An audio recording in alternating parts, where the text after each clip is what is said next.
You're here because you love birds, you love the word, hallelujah. Today we're going to be taking a look at the biblical context of the swallow.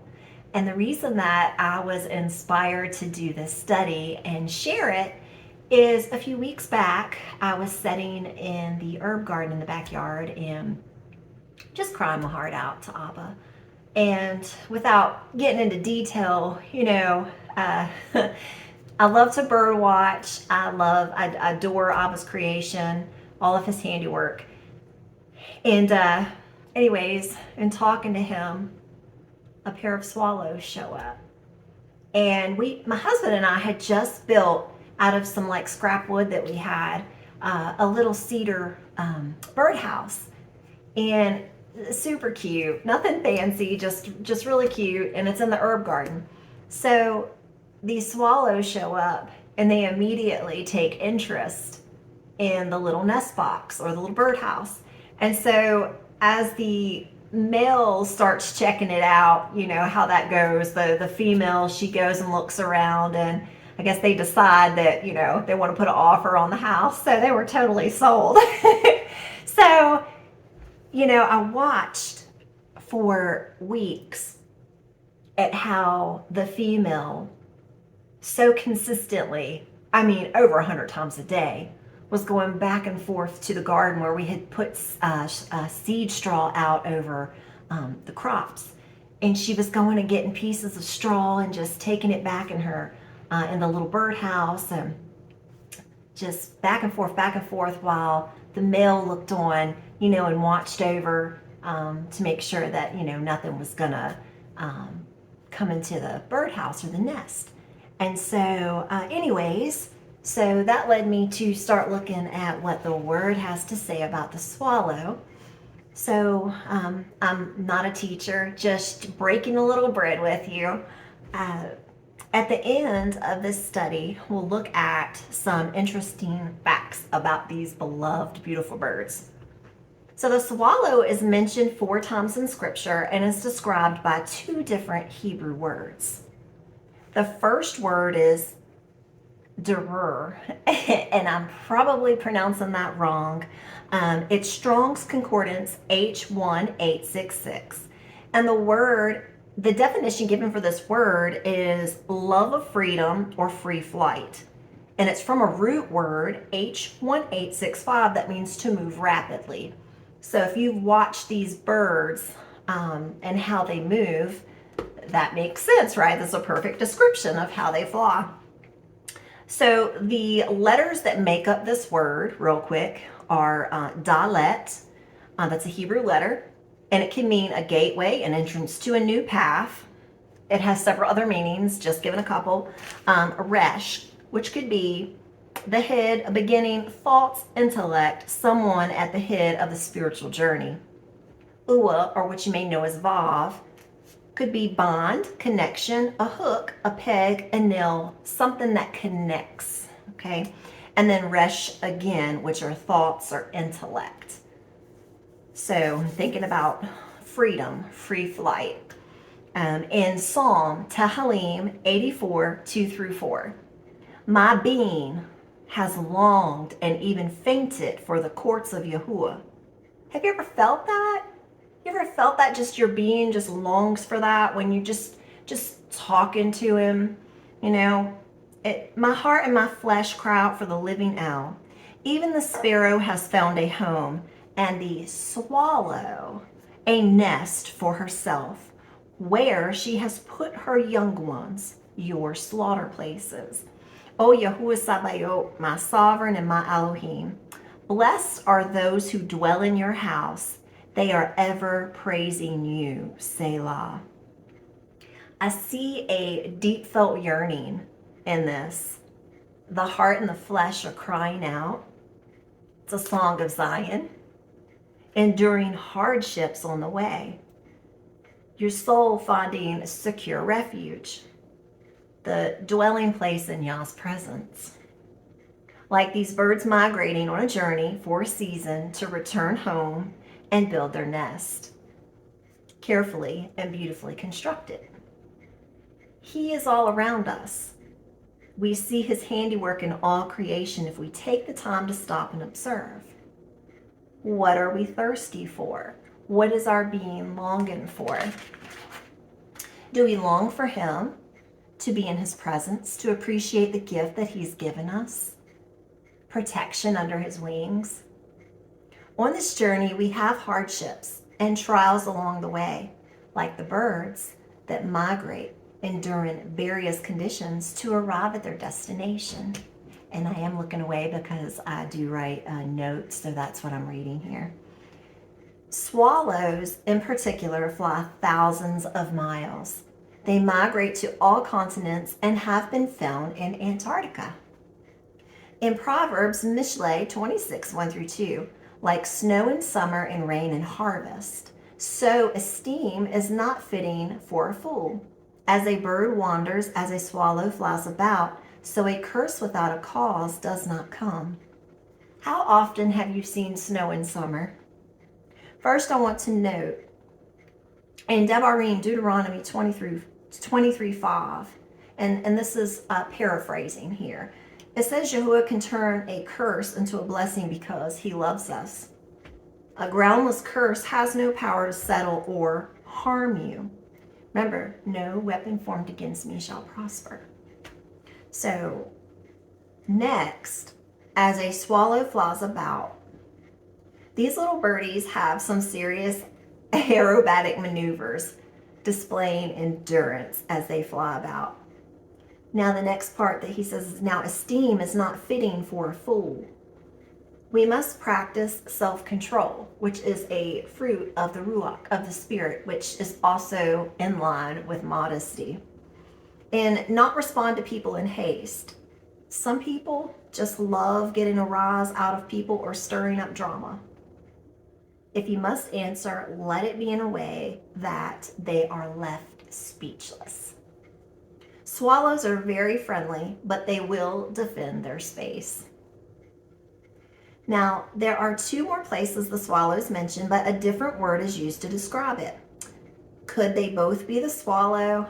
I'm not going to put the verified claim on it, but from what I've observed day after day of watching their habits, it makes sense to me. The word used is agur, which the definition given in the Strong's of H5693 is wheeling in circles or to twitter. The letters that make up this word are ayin, which is an to see spiritual insight, gimel, which is movement, provision, uwa, connection, to bond, a hook, peg, nail, man, and resh, thoughts or intellect. So it's a chattering or twittering. In Yashayahu, Isaiah 38:14-17, like a swallow or a thrush, so I chattered. I moaned like a dove, my eyes look weakly on high. O Yahuwah, I am oppressed, undertake for me.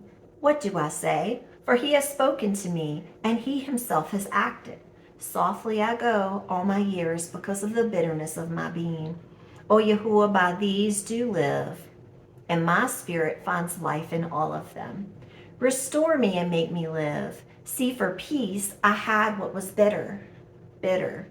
Have you had what was bitter? Have you had some experiences in your life or in your walk that you don't understand, like what you're going through at the time and why it has to be that way, but eventually you come to the realization or the understanding of why you had to go through that?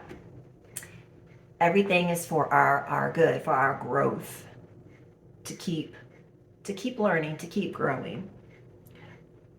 Part of wisdom. But you have lovingly delivered my being from the pit of corruption, for you have cast all my sins behind your back. This is a song of deliverance in the time of distress. Hezekiah, he was sick, he was near death. He compares himself to a bird wheeling in circles. I have literally felt this days where you're just going about crying out to him. So sometimes you just feel like your day's spent, like you do things, but you just felt like you've just been going around in circles, like, what did I actually do today?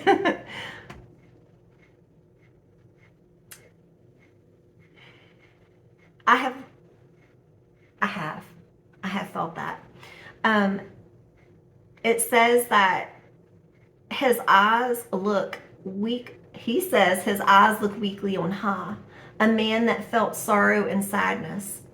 While we're talking about eyes, the swallow has two fovea. Okay, and I might be pronouncing that wrong because I'm not an eye expert. But in each eye, giving them sharp lateral and frontal vision to help track prey. If you don't know what fovea is like me and had to look it up, it's a tiny specialized pit in the center of the retina packed with cone cells and is responsible for your sharpest detailed central vision for tasks like reading and driving. So these have two in each eye. Interesting being the word begins with ayin, the letter ayin. The last place the swallow is referenced is in Yirmiyahu, Jeremiah 8, 7 through 8. The context is that everyone is doing their own thing with no repenting of their evil. Quick to your own demise. So it says, even a stork in the heavens knows her appointed times, and a turtle dove, and a swallow, and a thrush, they guard the time of their coming.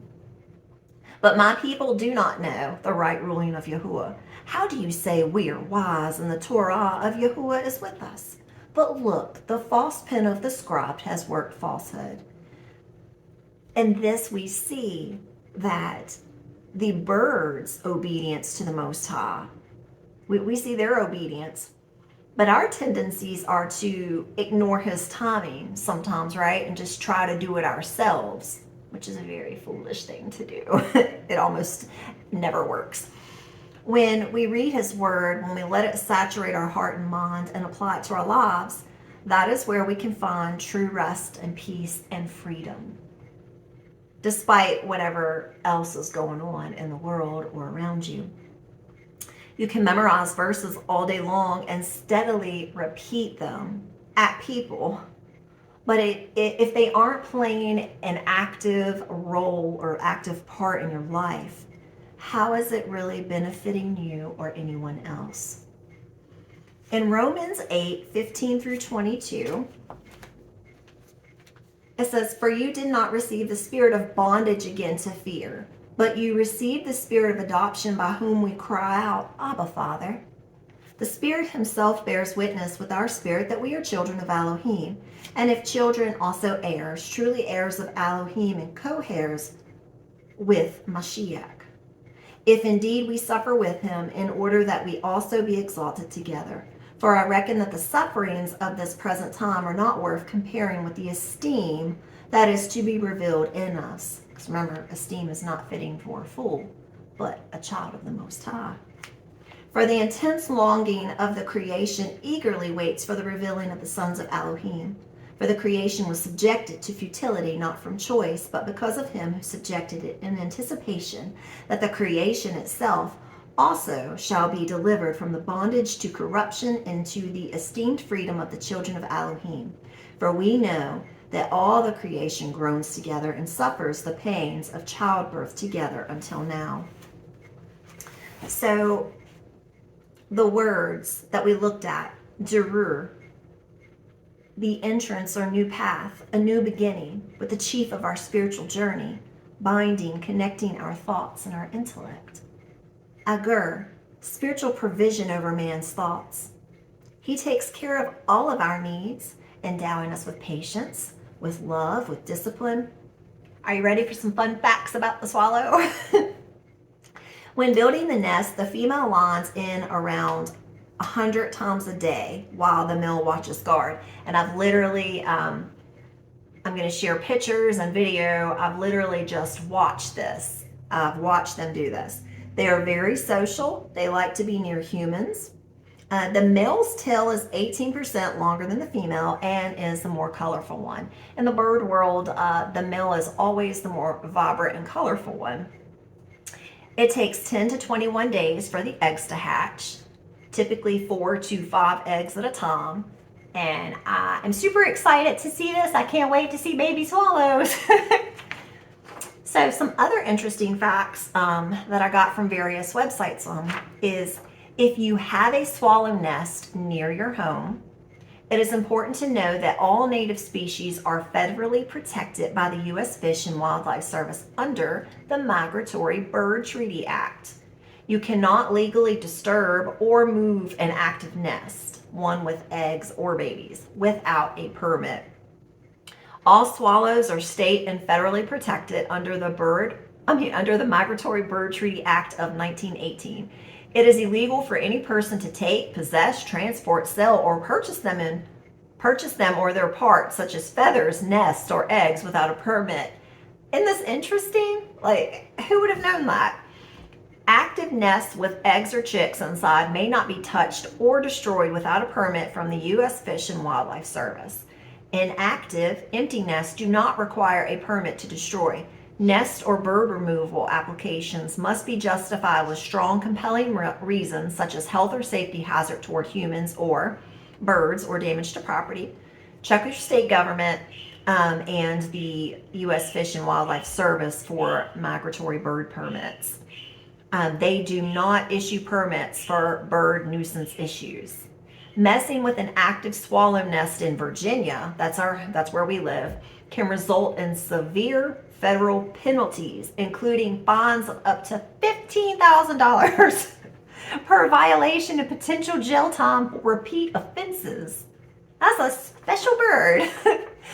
Natural intake. The swallows are active foragers that eat hundreds of flying insects daily. Many of these insects, like aquatic midges and flies, have high water content, which naturally sustains the adults. And so I've watched the female in that nest on some extremely hot days. It was like 95, but the real feels was like 110.